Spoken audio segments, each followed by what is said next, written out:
finding that leaks.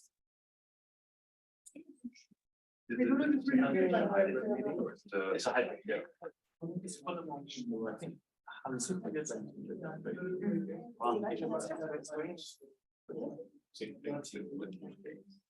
The other thing, yeah, Guys are going out.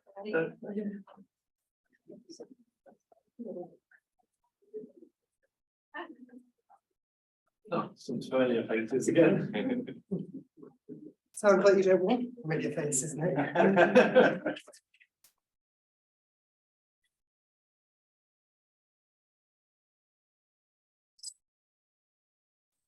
Water is wrong.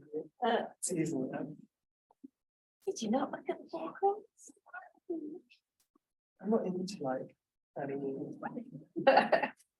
I do. Do you know what? I thought it said it was going to be like overcast and 11. No. And then today it's going to Yeah, be like this. And I think I'll be in an air conditioned yeah. building and then. Yeah,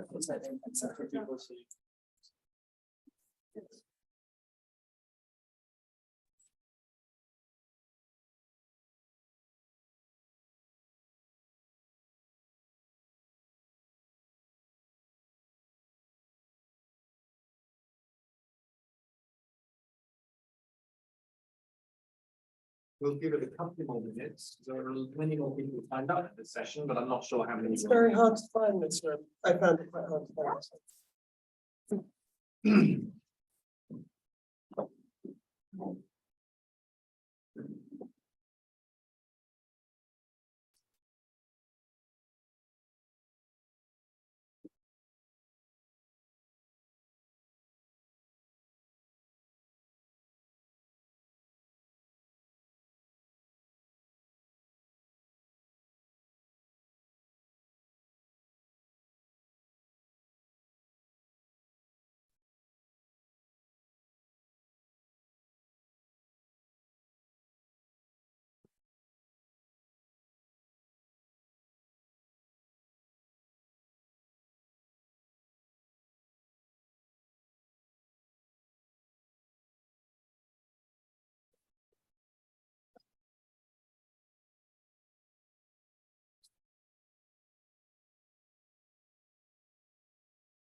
Yes, that's it.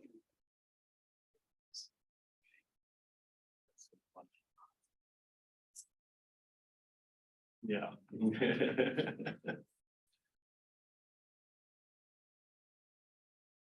Here's sensible.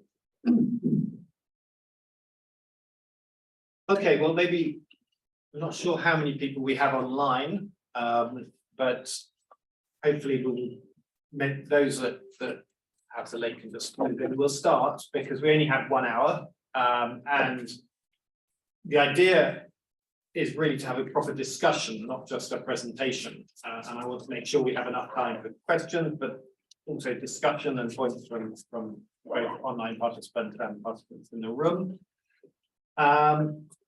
We have an hour, and the aim of this, I can work out how to make it work.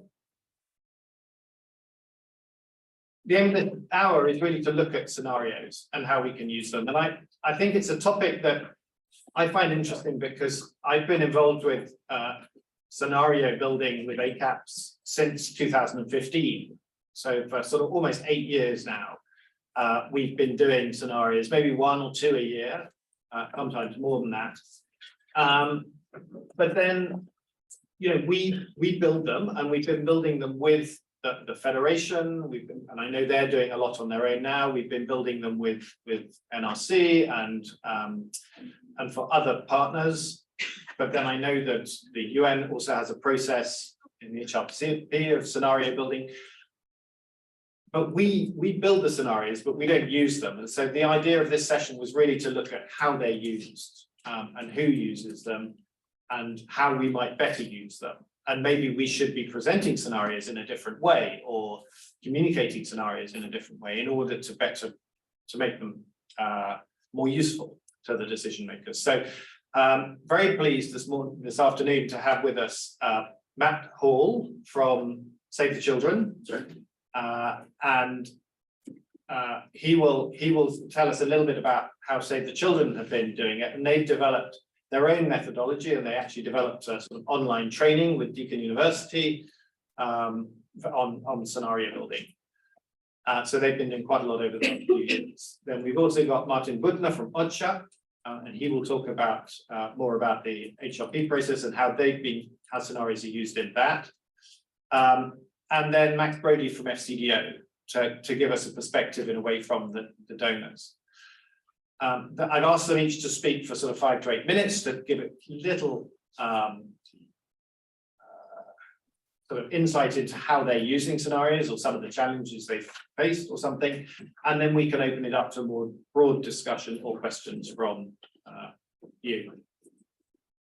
So just to start with, I wanted to say, just give us a brief recap of, in my opinion, what scenarios are and why we bother with them. This tone of plausibility has been shown at a number of presentations already this week, but effectively the future could go in lots of different ways. We try to identify the most probable one, that's forecasting. We try to look at sort of really negative possible futures, and those tend to be the risks.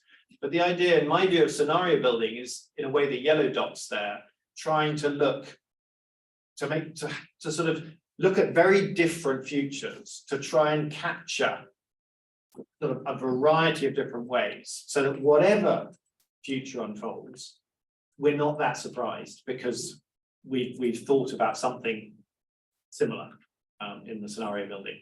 And the advantage of scenario building is because the process of building it can open our minds to new things. It can break some of the sort of habits we have of assuming that the past will be like, sorry, the present or the future will be like the past, or that things will happen in the same way that they did last time, and to challenge some of our own innate biases.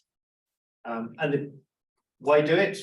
Well, I mean, hopefully we'll get a bit more discussion going on that, but why we've been doing it so far is to inform strategy and planning, to anticipate the surprise so that when we're making the minimum number of decisions under pressure at the last time, we're trying to sort of have some decisions already made and some actions already there to enable a better response, but also scenarios can be used to drive innovation as well, but I'm not sure whether we do that within the humanitarian sphere yet. So that said, as a brief way of introduction, I'd like to turn to Matt first of all and ask him basically how our scenario is used at the operational level in Save the Children, and how have they resulted in preparedness actions. Thanks, Nick, and thanks also to the ACAPS team, been very welcoming this week. Yeah, I really want to talk about the practical use of scenarios. In my previous role, I was the regional analyst for the Middle East and Eastern Europe. We did a lot of scenario planning at the regional level and the country level, and also for some events for strategic planning.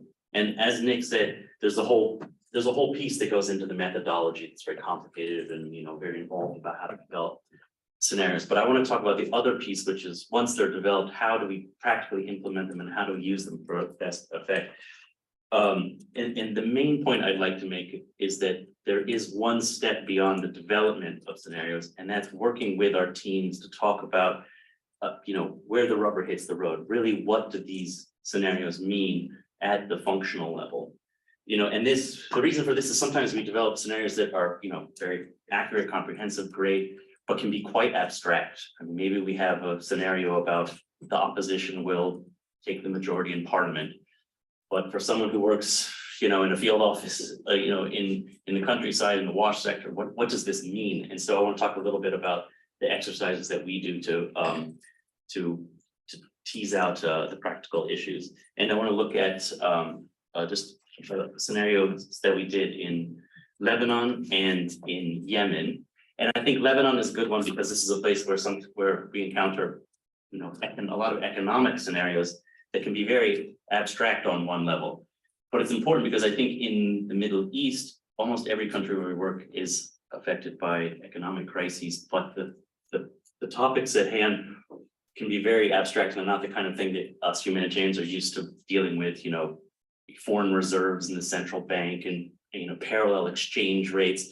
These things are on the page of the newspaper that we usually skip over, but they have huge impacts on the families that we serve. And so for example, when we first went into Lebanon and did scenarios at the beginning of the crisis, one of the scenarios that we developed was what would happen if the lira fell to 10,000, which, we're well beyond that now.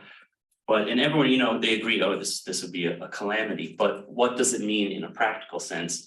And so we would hold a follow-on discussion and go function by function in the office to say, okay, imagine that the lira is now 10,000 to the dollar. What does this mean for cash?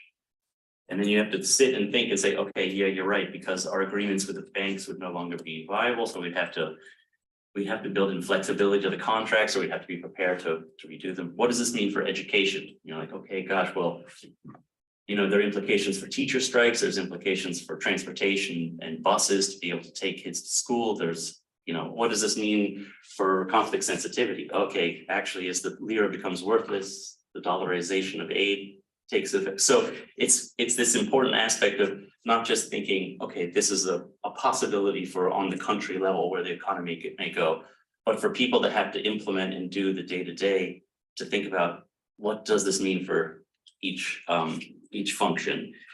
Another one I was thinking about is we did scenario planning a couple of years ago in Yemen, and we're developing a scenario about the possible fall of Marib to Houthi forces. And, this is a development that everyone recognized that would have great significance, but actually we don't work in the East. So it's not, people said this doesn't really have to do with our work. But you recognize, oh my gosh, if Marib were to fall to Houthi forces, then there would be a major displacement event, 400, 500,000 people pushed into the empty desert. We would obviously become involved. But we're not ready to relocate a lot of resources to a scenario that may or may not come to pass. But we went and had the same sort of exercise function by function. What are the minimum preparedness actions that we can take that, the sort of things that you wish if the scenario were to come to pass that you had done yesterday. And so, we realized, okay, well, let's begin by having partnership agreements, people who are already there, working with supply chain about, okay, what sort of supply chain framework agreements would need to be in place. Working also just with other basic things like, we would need framework agreements with hotels, like where would people stay? These are the kind of things that become a major headache if you try to do them on the day after stuff passed. But I think that this is one of the ways that we can sort of tease out the practical implications of scenarios for, sort of big thinking, but also the small thinking that's just as important. Thank you. No, I mean, that's a really interesting point. And that one of those things that has come across in that Yemen example was how a decision is taken in advance and it's already made. We will not respond this way, we will respond that way. And we built the partnership, so that's how we're going to do it. So instead of thinking, help, how can we respond once it's happened? You've made a decision that you're not going to respond directly, you're going to work through partners. And so that's one big decision already made prior to any event unfolding, which I think is a really practical use of a scenario. Thank you. So Martin, OCHA, basically going to ask you, how are they used sort of in a way in the coordination of the response? Thanks, Nick. Yeah, sure. And nice to meet everybody. Thanks for coming. Yeah, so we are looking at scenario building, of course, as part of the interagency, intersector humanitarian program cycle. So very much lifted from a very specific agency level to sort of a more macro crisis-wide sort of strategic level, looking at conversions of evidence, obviously, and just really coming out with the best possible scenario in terms of how we see the wider crisis unfold. So maybe just to do this in two steps, I first just want to quickly show how we try to do it sort of more from a conceptual normative point of view, and then looking at some of the practical challenges. So it all starts, of course, with the needs that we're looking at and the risks that we are looking at as part of our coordinated intersectoral needs assessment and analysis process. You will probably be familiar with the humanitarian needs overviews that are published for each country. And in each of these sort of macro analysis documents for each major humanitarian crisis, you will find a section on risk analysis. And in very basic terms, what we're trying to do is we're trying to map out the sort of likely risks we're looking at, right? And with the typical lens of probability and impact. And we're really trying to focus on sort of the big, usually recurring risks that we're seeing in the country context. So we're working with patterns of seasonality, and of course, the better that predictive analysis becomes, we can look at variations. Does the drought become longer? Are the floods more extended? Are the rains earlier and stuff like that? So also looking at sort of annual variations. So we're mapping out our risks at a first step. We are then trying to see, okay, where does the evidence converge? What is our most likely scenario? So we're not necessarily trying to get lost, as maybe we sometimes used to in the past, with all sorts of ifs and all sorts of possible scenarios. We're trying to see, in terms of a convergence of evidence across sectors, across agencies, here is the most likely scenario as we see it unfold. And this might well include, a 1 in 5 years or a 1 in 3 years type of event because of whatever, climate change. So here's an example from Nigeria. I think you will probably not be able to read this, but it's essentially looking at, 3 major, there were more, but the little snippet just covered 3. So some of the 3 major risks that they were anticipating. So obviously one around conflict and displacement, the other one around camp closures and resettlement and the impact on relocation that this will have on people. And of course, a typical one, floods. And again, the number of people that they expected to be displaced at a certain point in time. So likely scenario as part of the HNO for Nigeria. Next step, when we go into a coordinated planning process, we try to figure out, okay, we've mapped out all the needs. Now, how do we deal with that?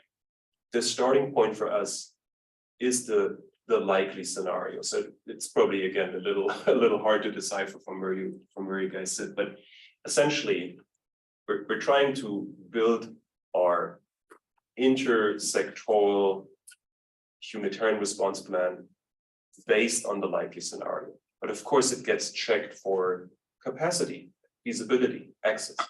Not everything that we sketch out in the likely scenario we will be able to address, right? Because of the usual regulatory challenges, capacity challenges, access challenges.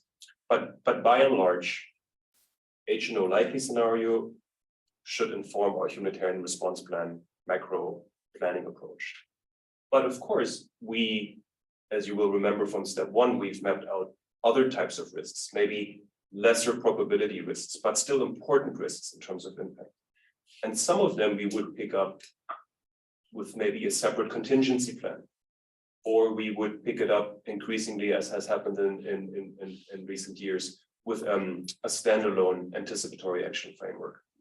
So that we have different planning options based on the risk mapping that we have undertaken in step 1. Now, obviously, it doesn't work that beautifully in practice. There's some very specific challenges, and I'll just mention 3. I would say the biggest one probably is impact modeling for our different scenarios, and certainly also for the likely scenario. How many people really do we expect to be affected at what points in time? what's the cascading impact on needs, right? It's sort of not maybe so difficult to say we expect 80,000 people to be affected by floods. But how does this actually compound their already existing needs? Year after year, you know, how many people are already displaced several times? I don't know, you know, debt levels of people, like what can they afford, and so on and so forth. So that's really, it's tricky.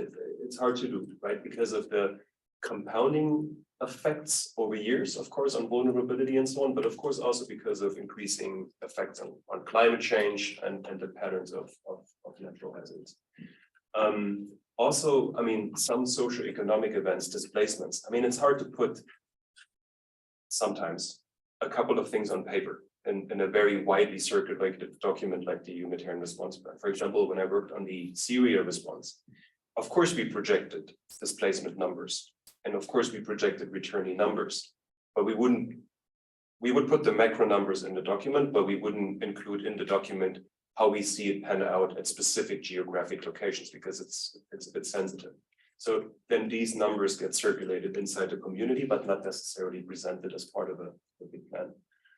And then just to wrap up in terms of the planning side of things, well, similar to what Matt was saying, yeah, we're hitting the same problems, right? Sometimes we have a good planning scenario, but the way that the HRP speaks to it is not so specific. Like we're not necessarily going back to the likely scenario and say, okay, the HRP will be prepared to, or through the HRP expressed response, we are prepared to respond to the needs of 80,000 people to be affected by floods.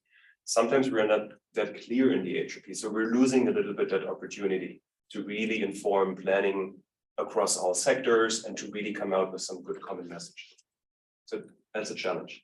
And then the other one, last but not least, is really using even just our likely scenario to pair it with not just a crisis timeline, but also a response timeline. So if this is our scenario and we see floods unfolding in 3 months, now what does this mean for the state of preparedness that we collectively want to see?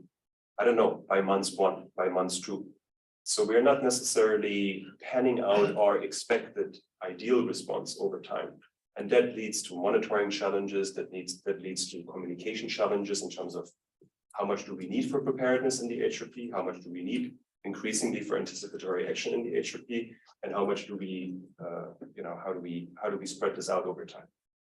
Thanks, Nic. Back to you. Thank you. Yeah, so that's interesting, and that's using the, where you go, you're definitely looking into the most likely scenario and using that very practically for then planning purposes. And might be good later on to sort of look at then, how we, whether you have issues with determining probabilities and determining what is that most likely scenario. We'll maybe come back later. So thank you. Then last, Max from FCDO. Basically, how does a donor use scenarios? Yeah, thank you. And thank you very much for coming and inviting me to speak. I can give you a bit of an overview of how we use scenarios. And I think in terms of, I guess for us, there's 2 ways we do this, which I'm going to talk about a little bit, in terms of us as the humanitarian team and us as UK government, essentially. And 2 bits of the sort of scenario building sort of come together. And I think we really use scenarios as sort of when we do something which results in like sort of multiple sort of outcomes, say 4 outcomes usually. We use that usually when we're seeing something already changing in a particular context or environment, and we want to understand how it's going to sort of evolve further. So we sort of know something is happening, but we don't know exactly which sort of future it's going to sort of pan out into. So examples of that we've done sort of in recent history would be sort of COVID-19 scenario work around sort of different scenarios with whether vaccines were effective, whether new variants emerge and vaccine take-up and those sorts of things. Russia-Ukraine conflict, We did scenarios about that once the conflict had sort of started taking place, about what would happen with that, and whether it be negotiated peace or protracted conflict or Russian victory. We also looked at Ebola outbreaks. Whenever there's an Ebola outbreak, essentially probably something a bit more less strategic and a bit more tactical maybe. We'll look at sort of what's the escalation potential, different escalation scenarios, and what are our immediate sort of response actions that we might take in those escalation routes. And then currently at the moment, we're looking at El Nino and the risk of El Nino, and if it's strong or weak or a neutral system, or and that El Nino were to reoccur as one thing. And again, that's a sort of global, a lot of these sort of global analyses, and we're currently looking at sort of scenarios in the context of Sudan as well. So you can see it's a broad spread of different types of contexts that we're thinking about. So why do we want to do that as a donor? So I think, as I mentioned at the beginning, it's sort of, for us, the strategic decisions are the primary reason, the primary thing it sort of influences. It gives us sort of shared collective situational awareness across different government departments, and within different teams within the government as well, beyond the sort of the humanitarian team as well, and really identifies those sort of key issues to watch, potential trigger points for escalation, helps us think through where our blind spots are, test our assumptions, and sort of starts to think about preparedness activities and mitigations that we might take as well. I think as well, when you're in these contexts where something is escalating, there's a tendency to sort of go straight into response activity. So for us, the key thing is really to pull back and use that opportunity to take stock a bit and get everyone comfortable with the uncertainty and the potential futures that we could see there. It's usually the outputs are a communication product for us. And a key question for us when we're doing this is always thinking about actually who's our audience. Are we talking to ministers with this, in which case it's going to be very high level, or are we talking to technical officials and trying to give them the information they need for implementation of activity designing of programs and things? And usually we're more in the strategic area for this. One of the questions was around, are they primarily used as a source for contextual understanding or translate into actions? And for me, I think it's both. And I think you can't sort of detach the two from each other. And I guess it depends in terms of actions, whether you're thinking sort of very practical operational delivery, or whether you're sort of thinking program delivery. I suppose we're probably a bit more in that space for a lot of our analysis. I just wanted to touch on, for me as well, as I mentioned, the product and the output for us is sort of this communication tool and strategy influencing tool. The process is really, really important for us. And sometimes just as important, if not more important. It brings together the various teams with responsibility for response. So within a government department like ours, even with the humanitarian teams, geographic teams are primarily responsible for their budgets and primarily responsible for making the policy decisions about what response actions they're taking in those geographic areas. So we really need to work with our geographic teams in the production of our scenarios, and we need to make sure that essentially what comes out of it all is something they recognise and they can see as legitimate as well. A lot of our products essentially feed into wider sort of cross-government scenario analysis and risk products.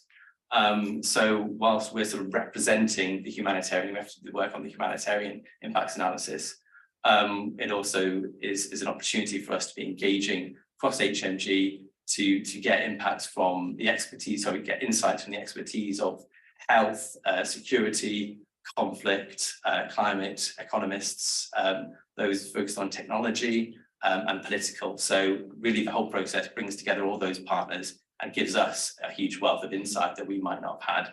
I think being a government actor, we need to be aware of all those other interests of the UK government and how they might impact on what activity we might actually take, because while we're representing humanitarian needs to them and speaking that truth to them, we also need to recognise the sort of the wider context. So understanding the scenarios from their context is really, really invaluable. So I think again, in that space, identifying the interdependencies. For us as well, I think I mentioned there's a variety of actors who have different responsibility for different levers in government, whether that's sort of political influence or whether that's the budgets and the funds. But our scenario analysis sort of informs the sort of surging of funds where we might do it, and it informs their activity. I think in terms of the actions that all this scenario analysis leads to, it's really difficult to sort of say tangibly often that it's led to X amount of funding in X country or X activity. And I think that's because the devolution of the sort of the power within different teams and sort of geographic teams or different government departments as well. But I think there's a strong sense that it really does sort of impact all that activity, but it's very hard to tangibly sort of pinpoint exactly what it's informing.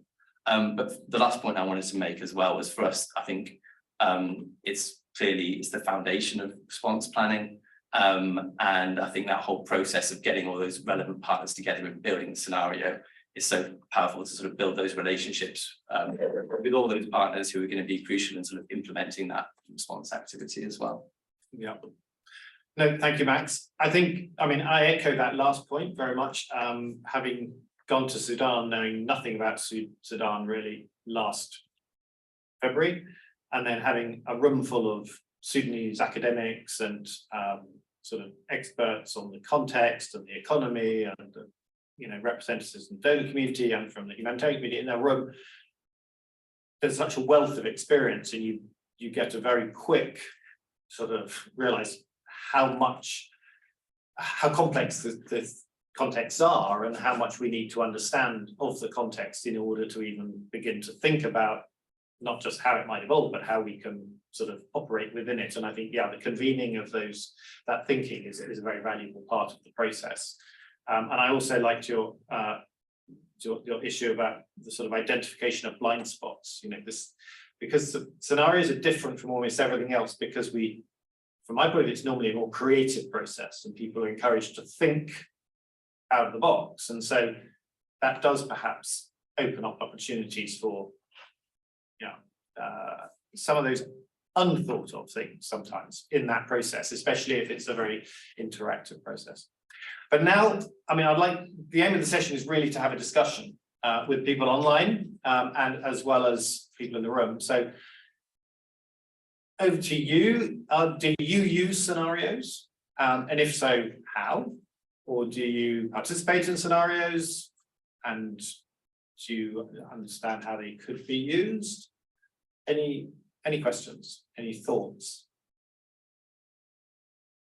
If not, I'm going to put one straight to Pam. Yes. I can give it a go. I think during the COVID-19 pandemic, we were all in a situation which was like no data available, not, what can you do in such situations? Not such, you can go back to Ebola and see a bit, okay, how was it back then? But can that be compared? Not really, no.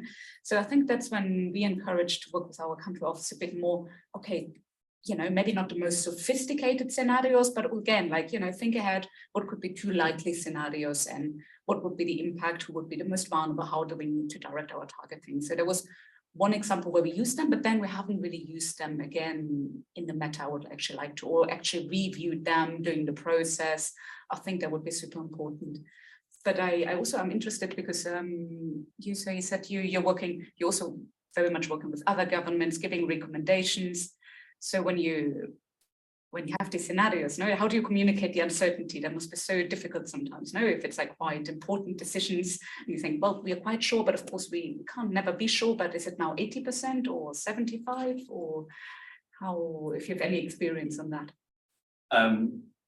Really good question. And it is always a challenge to communicate that uncertainty level. And I think whenever we are producing our analysis and products, we are doing our best to sort of highlight the gaps in the data and the sort of the issues with being clear about that. And I suppose one of the benefits of scenarios and that scenario approach is that you can really clearly articulate actually that there's, I guess you might not want to pin down necessarily a percentage likely to each scenario if you're really, really concerned, but you can really clearly articulate and enable that reader to, I suppose, be comfortable with the idea that it might pan out in different ways.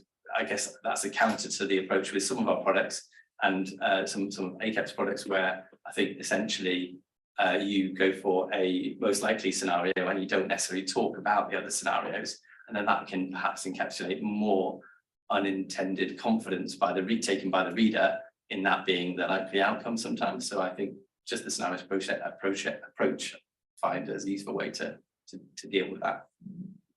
Yeah, I would echo that. In coming back, which organisation were you with? The Food and Agriculture Organization. Excellent, yeah. Yeah, because I was thinking, I'm just looking at clearly, we were working on scenarios for the COVID pandemic at the early 2020, I think. And, you know, again, like you, no idea how it would affect in different places and no sort of real sort of understanding on these issues. But, we came up with these number of different scenarios that, and this comes back to the question that I will have for others is, in a way, the question I would have is how important are credible triggers for different scenarios? Because you can sort of imagine a scenario where COVID doesn't really affect a particular country, and COVID affects it really badly in this way, and COVID affects it really badly in that way. And when you don't really understand COVID, you don't actually know whether any of those are plausible or not, but you have three different distinct scenarios. So are those then valid scenarios, or do you need the credible sort of triggers or logic as to how you get to a scenario? Maybe that's a question for others as well, but does anybody on the panel have an idea about how important triggers are in you, or the logic of a scenario and how that would unfold? Is that as important as just imagining an end state?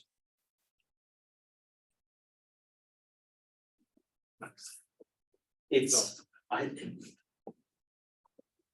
difficult because usually often we imagine the end state and then we work back and we have a second session thinking about indicators, and that's its own skill and art in itself. I think often for the practical planning, and this also relates a bit to the likelihood, the end state is what's important. Because one of the things everyone always wants to jump to likelihood, like, oh, is this an 8 or a 9? Is this? And what we always say is, okay, we should address that. That's important. But in the end, it doesn't matter if we got the number right or wrong. It's that we were prepared. So, if we look back on the scenario and say, oh, that was a 3, but it happened. I mean, that's okay. We should reflect upon that. But the important part is no, but we had tents pre-positioned in this area, and that's what's important. And so I think the indicators are helpful, but then that it also brings in another layer of who monitors these scenarios, who monitors the indicators and the triggers.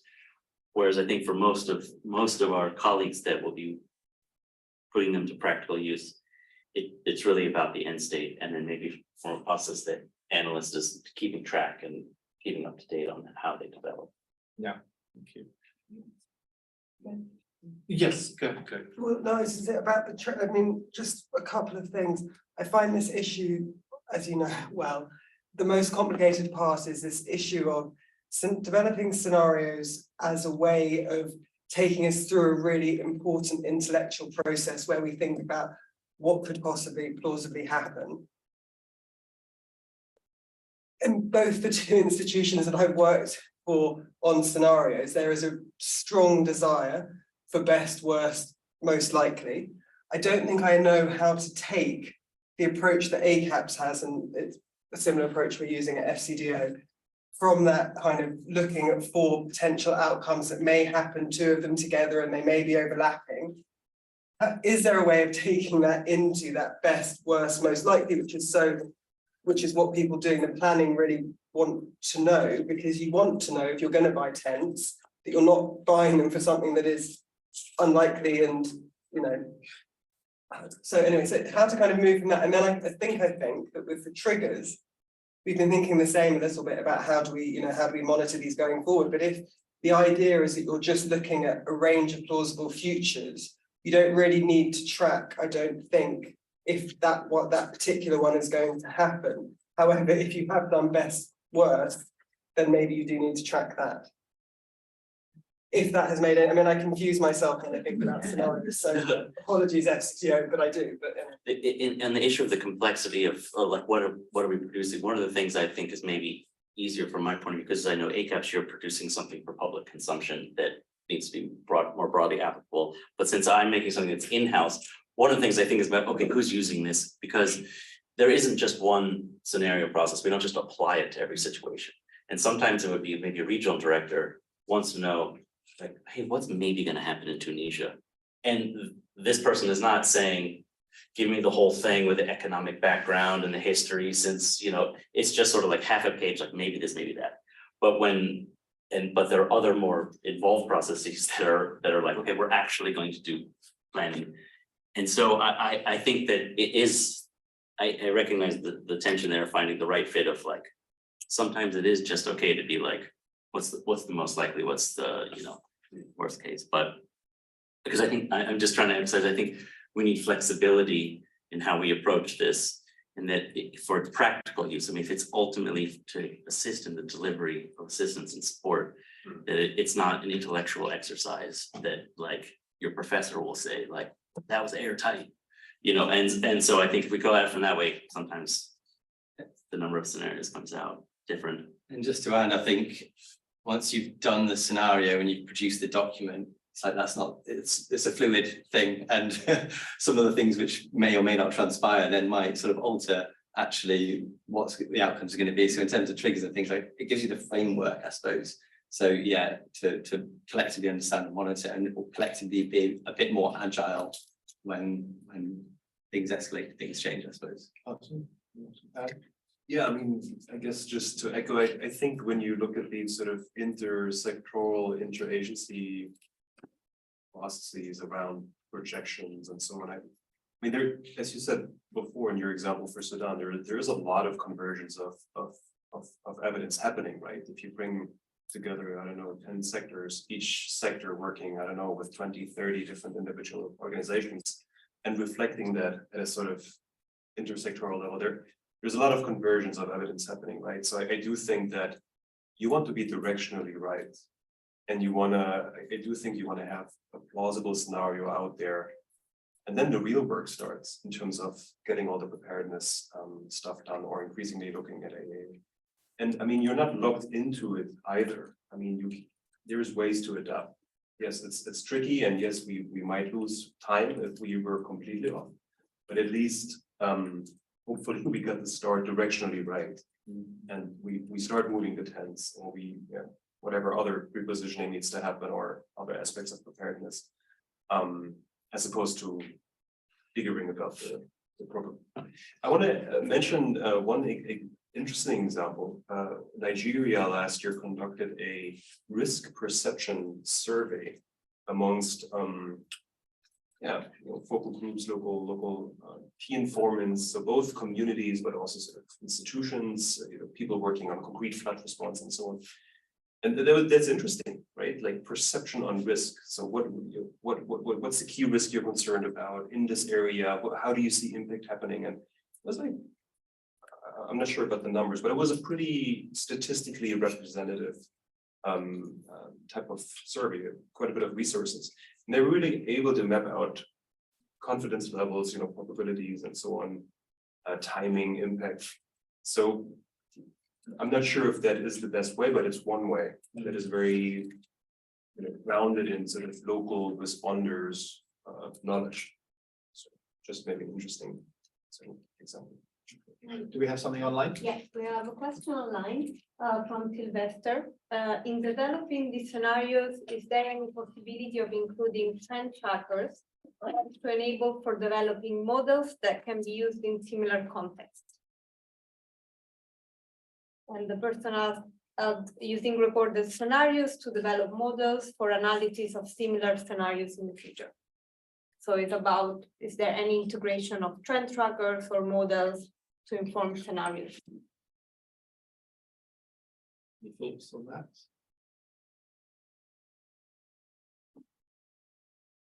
That's probably a resounding no.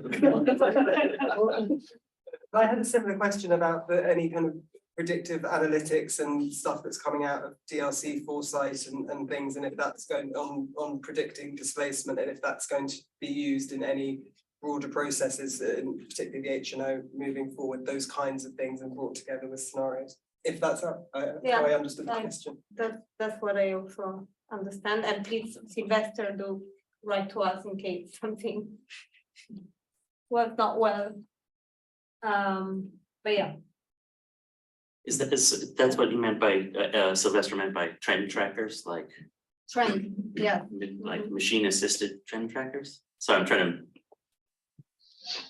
No, you can hear me? Yeah, Yeah. good afternoon. Perfect. Yeah, good afternoon from Nigeria.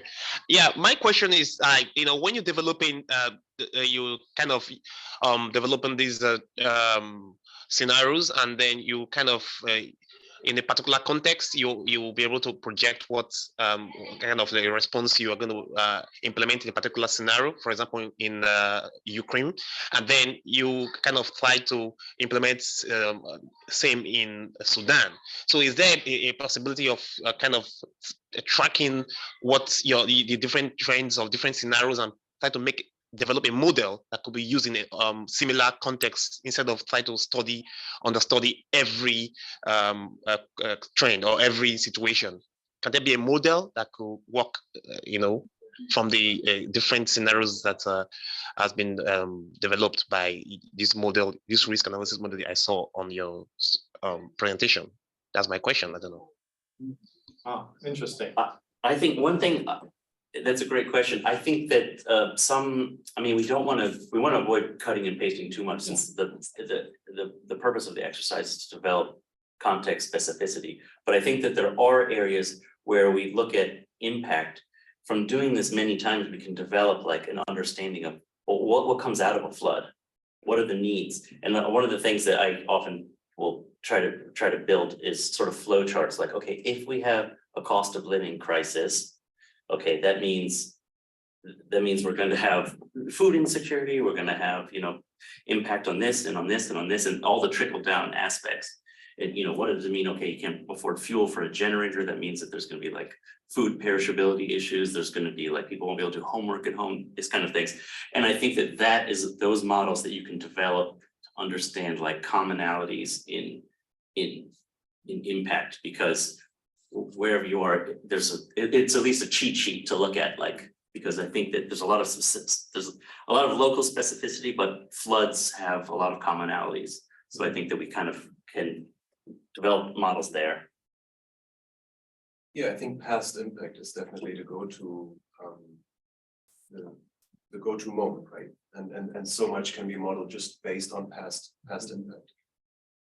Yeah, so I think, from that, couple of things. One is, yes, the more you do scenarios, the better you get at it. The more you do risk analysis, the better you get at it, and the better you sort of take into account these different aspects.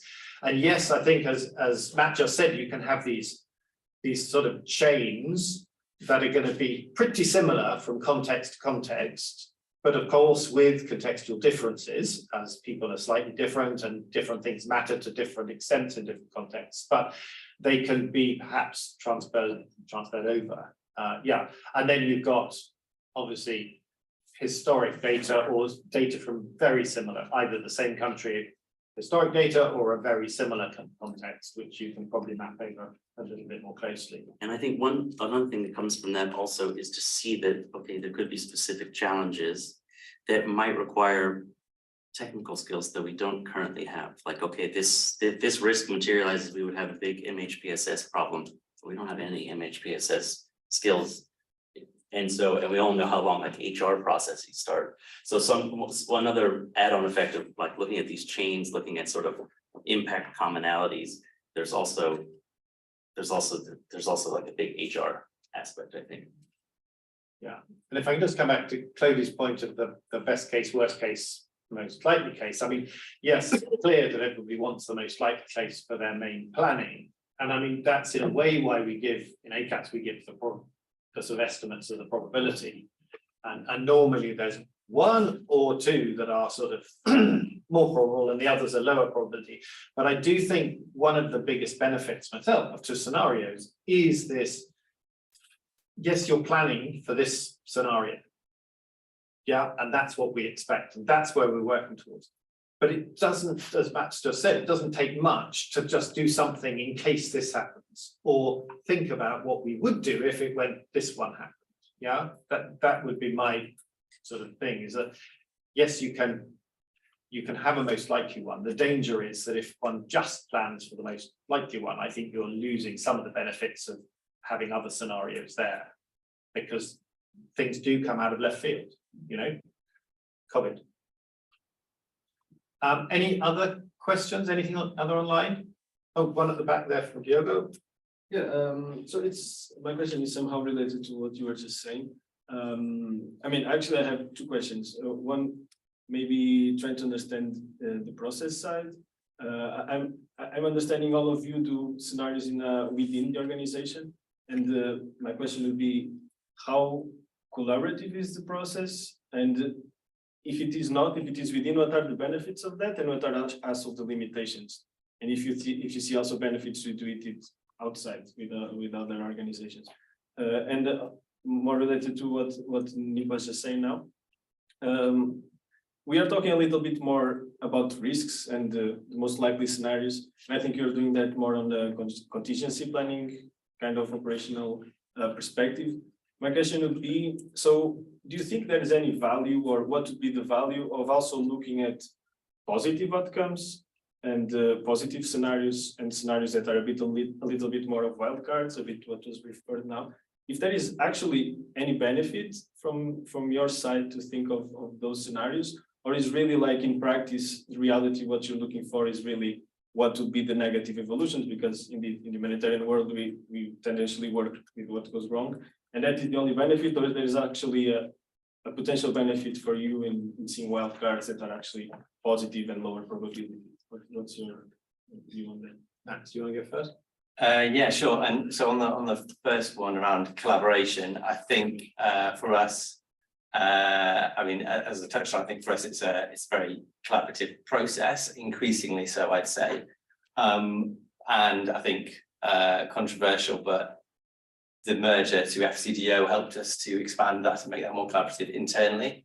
I think, however, there's definitely something that and one of my key takeaways from this conference is there's more that we need to be doing in terms of thinking about how we're collaborating externally as well, and bringing our internal risk analysis together with some of the things that we're involved with externally as well. So I think there's much more we could do in that space.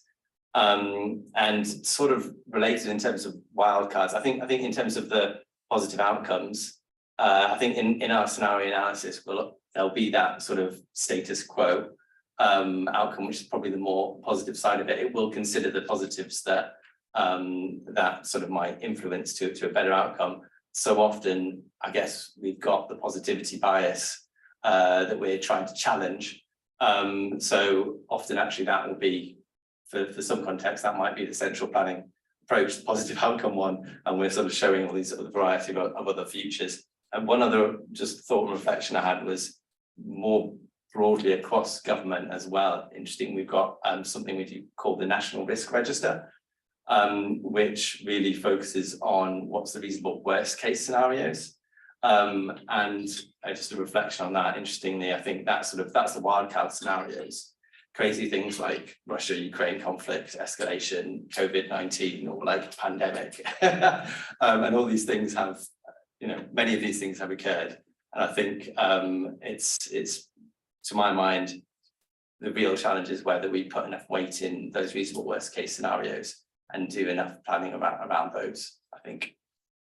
Thank you. Do you want to add to anything? Sure, yeah, I mean, so as OCHA, we're not coming up with scenarios, right? What we're trying to do is we facilitate an inter-agency, inter-sector process around it, because that's where the expertise sits. And the I don't know, it was probably not readable, but the example of Nigeria, the planning assumptions for Nigeria I was showing, they do actually include a slight, decrease in the number of people estimated to be affected by floods. So I mean, let's not call it a positive trend, but I mean, it's the likely scenario is that the conversions of evidence across all of us in the room over 1 or 2 days, we can conclude that less people will be there. So I mean, it's just looking at how we collectively see the future unfold based on what we know right now.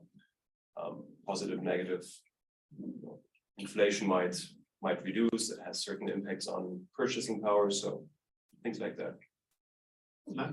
Yeah, on the question of collaboration, I think it's really important, and it depends on the kind of scenarios that we're building, because they're the kind that are just, the country director says, oh my gosh, how many people might come across the Egyptian border from Sudan? And there's no time to do like a large collaborative process. But as Nic said in his introduction, I think scenario planning, I think is a great value just in the process itself, as much as any outcome. And so when we have time to do more of a thorough process, like in Syria, we would do like meet with the whole team in the Northeast, the whole team in the Northwest, the whole team that works in government controlled area with the office in Amman. And then we, bringing everyone on board to think about the context, I think has a lot of valuable, and if we have more time and resources, and this is the other thing, as we think about the methodology of the practical limitations, because many country offices, they don't have 2 days to bring everyone to a conference to talk about. They're like, you have 3 hours on Tuesday, this kind of thing, even though they recognize how important it is.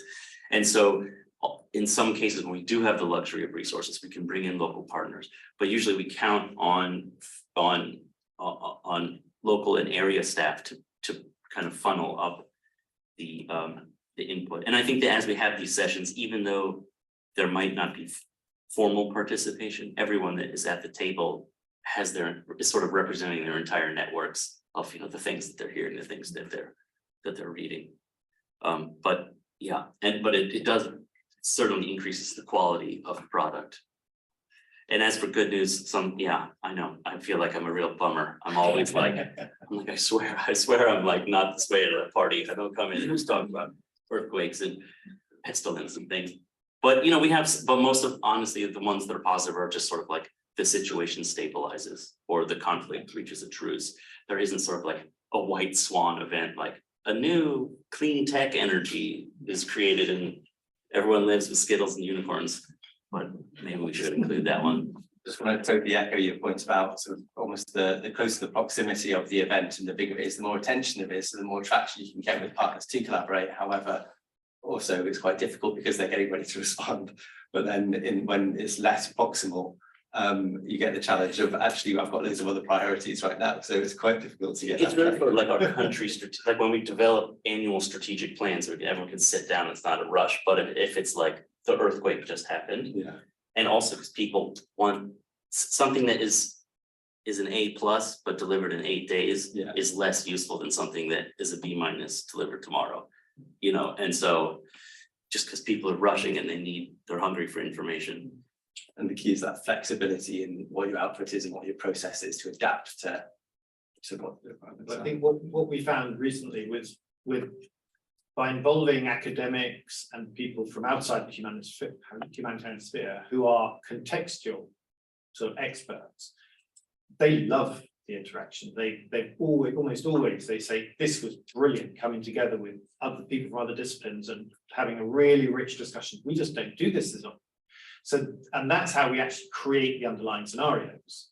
So then you can use people like that who will prioritize some time to do that discussion, and then maybe you take that to your humanitarian, your team, or whatever, and you say, given these scenarios, what does it mean for us, sort of thing. So that way is a way of sort of, and what I've found is that humanitarians aren't that great in predicting the actual scenarios or working them up because they lack the knowledge in a lot of the context and economics and conflict dynamics and things. And I think that one of the things that you're saying is you have to work with people realistically with their schedules, and the idea that people have a day to sit in a room is, but sometimes but you can get some people, we develop it and then shopping it around, calling up the security lead and just being like, hey, we did this for typically like an hour-long conversation to walk through.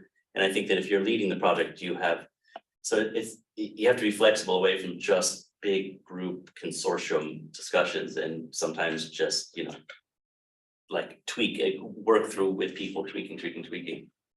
Well, I'm afraid we've run out of time. Did we have any other? No, no question. So in 15 seconds, one takeaway point each.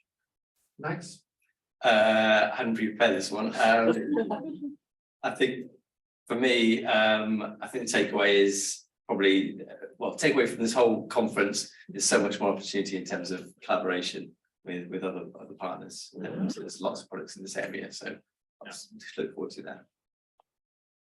Yeah, I mean, actually using scenarios, keeping it relatively simple, focus on, I would say the most likely as far as the HPP at least is concerned, and just really applying it and taking decisions around it 4 or 12, 24 months with response.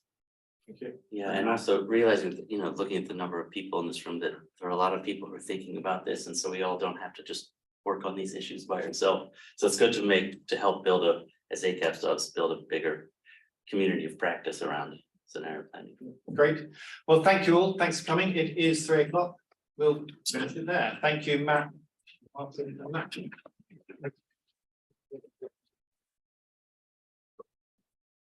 Oh, and just one last thing. Very good.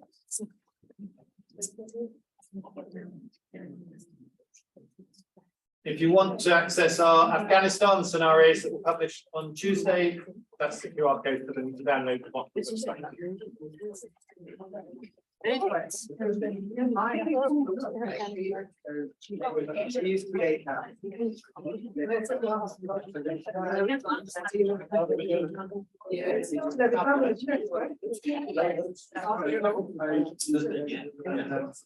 Right.